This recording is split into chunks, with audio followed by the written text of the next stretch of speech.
Okay, so today we're going to be embroidering some personalized Christmas stockings. This took me through it, guys, but I finally figured it out. Thank you to YouTube University. So that's what we're going to do today. We're going to be embroidering some Christmas stockings, so get ready. So I started by just pinning this little patch of my daughter's name down, just so that I had a general idea of the placement and where the name was gonna go. It's not exact, but it gives me a good idea, especially because I'm turning the hat inside out.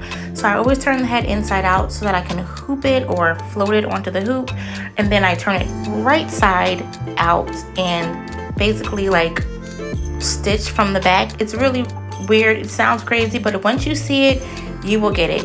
So you have the name on. Now I'm gonna put it right side out, and then I'm gonna lay it on the hoop. Just watch, you'll get it. Okay, so the hat is flipped right side out. Now I'm gonna take my tearaway stabilizer and put it in the hoop. This part is pretty self-explanatory. If you've ever embroidered anything, you already know how this works. You're just gonna put the stabilizer in. You want it nice and snug. As they all say, you want it to feel kind of like a drum once you get it in there. For me, sometimes I struggle, especially with this small little tiny sheet of stabilizer, but yeah, it's a lot. If you're like me, you're still struggling to get your stabilizer in your hoop, but it's not that hard. You know, you just want to get it in there nice and snug. You want it to fit, like they say, like a drum, and you know, you'll be fine. Tighten up your hoop, make sure it's stable, and you're good to go. So now I'm gonna take my little knit stocking and just position it on top. Again, I'm using the name patch that I love to use, and I have it in there just as a guide. It's not exact, especially depending on how long the name is, but it's a good guide to let you know where you want your hat to sit on your hoop. I'm floating the hat. I'm not gonna hoop it on the actual hoop. So having the name there for me is key. Yeah, just leave it in there, and when I have it positioned the way that I want it, take it out. So the thing about putting, or should I say adhering your hat and floating it, you just want to make sure that because they're knit, you don't want to stretch them at all. You want it to lay down very naturally. I'm gonna apply some of this basting spray. I love this. Generally, I would have like a little box that I spray this in, but I'm just trying to do the video. So you're gonna spray a little bit of the basting spray on there. Again, don't stretch the hat at all. Just let it sit naturally over the hoop. You're gonna press it down so that it's stuck onto there, and then once you have it on there nice and secure, you're really good to go as far as putting it in the machine so that it can actually stitch out. I always do a double check with the name just so that I know I'm using the guides on the hoop and the lines on the hoop, and then we're good to go. I love using these knit stockings because they're really easy to manipulate. You can really just slide it right under the needle and stretch it back as much as you need to get it to fit. So you don't have to worry about, sewing the sides up or taking anything off or cutting the seams, anything like that. It just slides up. And if you were a better person than I was, this is the point where you would take some needles. Like I'm gonna take some straight pins, but you can use clamps, those little clips, and like really clip it back neatly. I like getting to the fun part, so I generally skip these steps, but I'm definitely going to use a little bit of I'm using 2 straight pins, just 2, just to be good.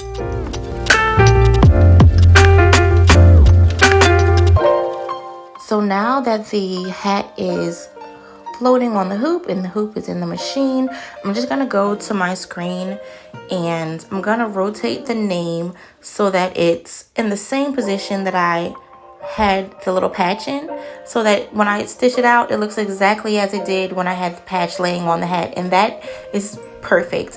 Now, yes, I had the option to move the name up and down, which I shouldn't do. I can never resist, but I did, and you're gonna see why in the end.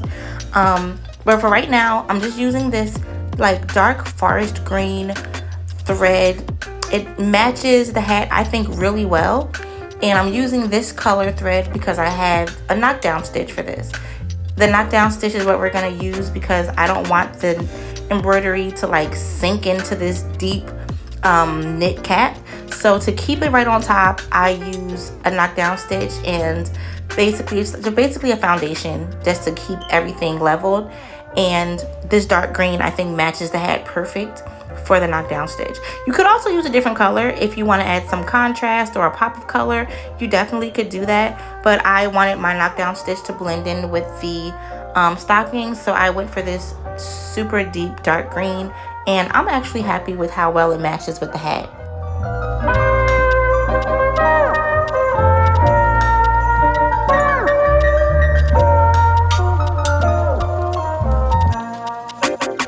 So now I'm just going through and threading the machine. Any sewing machine, honestly, once you've threaded them, you've threaded them all.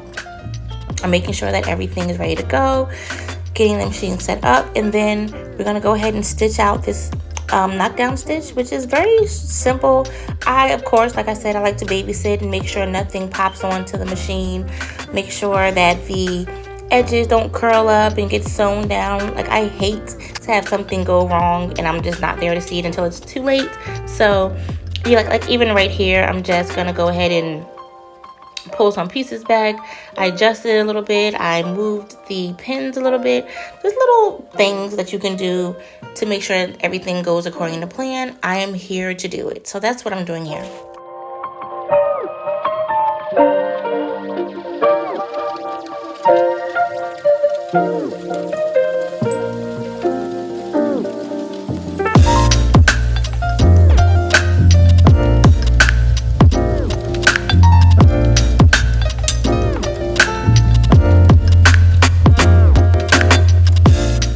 This is an up close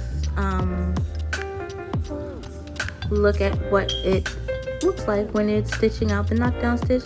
I'm really happy with the color of the thread that I was able to find, because it definitely blends in really well with the green hat, so I'm happy about that.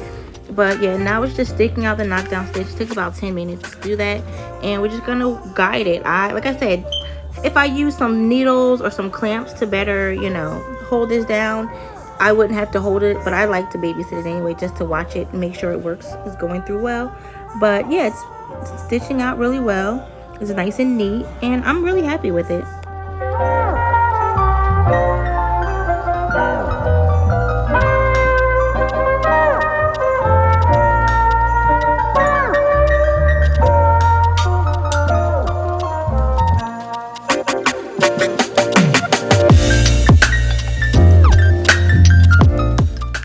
Switching out the thread because I'm going to stitch out the name. I picked out this really pretty metallic tan color for the thread. I think it's a really nice contrast. It also looks very Christmassy and festive.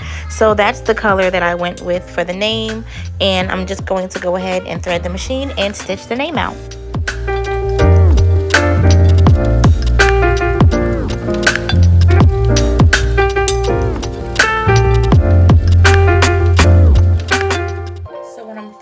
Through this is the part where if I wasn't super lazy and I used more pins, like, there wouldn't be so much of this in the way. I just like to get to the fun part, so I don't spend a lot of time pinning and clipping and all of that. But don't be like me. Use some clips, use some pins, and like have your hat, beanie, whatever you're stitching, have it in there nice and secure and out of the way. I just like to hurry up and get to the meat and taters, so that's what I do. So we're just gonna go ahead. I'm gonna speed through a lot of this now so that we can just get to the end of the video. But yeah, we're gonna stitch out the name, so you can go ahead and enjoy watching. So here's an up close look at the machine stitching out the name. I'm so excited. I think it looks so good. I love to hear the sound of the machine too, and I was gonna leave it in this video, but I was listening to an absolutely insane podcast when I was doing this, and I didn't want you guys to have to be traumatized by what I listen to when I'm doing my embroidery or when I'm doing my crafting. So I just said, let me go ahead and take the sound out, because oh my goodness. But yeah, this is the up close. I love it. I think it looks great, and I can't wait till you guys see the finished product.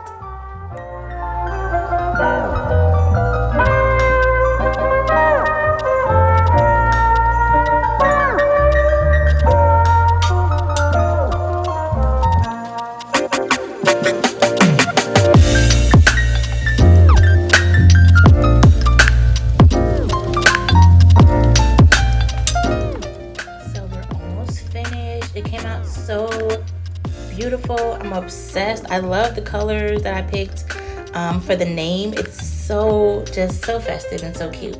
So now I'm just gonna rip this thing off of the tearaway stabilizer. I'm gonna cut off those jump stitches, and we're pretty much done. I'm very pleased with the way this looks. This was my first time editing a name with a knockdown stitch on Embroider. I used Stitch Artist Level 1, and I mean, I had to go through quite a bit of videos to figure out how to do it with Stitch Artist Level 1. And once I learned how to do it, I was like, this is it. So I'm just happy that it finally all came together. I like the color of the thread for the knockdown stitch because it blends in so well, but also the font. I have a thing about fonts. Oh my goodness, like I cannot, almost no font looks good to me. There are fonts that people are like, oh, that's so pretty, oh, and I'm just like, no, it doesn't even look like the word that it's supposed to look like. So I was happy to finally find a font that my brain could process as nice. But this is it. I'm just cutting off the jump stitches and looking at it, but it looks so good. I'm excited about these. I've done quite a few at this point, and I just wanted to share my own video of how I get these done. So this is it, and I hope you enjoyed it. I hope that you can use this video to help you with your own stockings if you're going to be making them. And if you have, let me know. And if you haven't, why not? It is super fun. You can have these forever. You can give them as gifts. You can sell them. You can do whatever you want with them, but they're personalized and they're always going to be cherished. So I definitely suggest, if you have an embroidery machine and you have not tried this, if you're nervous, if you think it's too complicated, just give it a try and you will be obsessed. This is the finished product, and we're all done. It looks so good. I'm so happy with this. Honestly, no, I would like it to be down. That's why I said, when you put your item on your hoop, don't move it up and down. I should have left it right in the middle, but that's me. That's on me.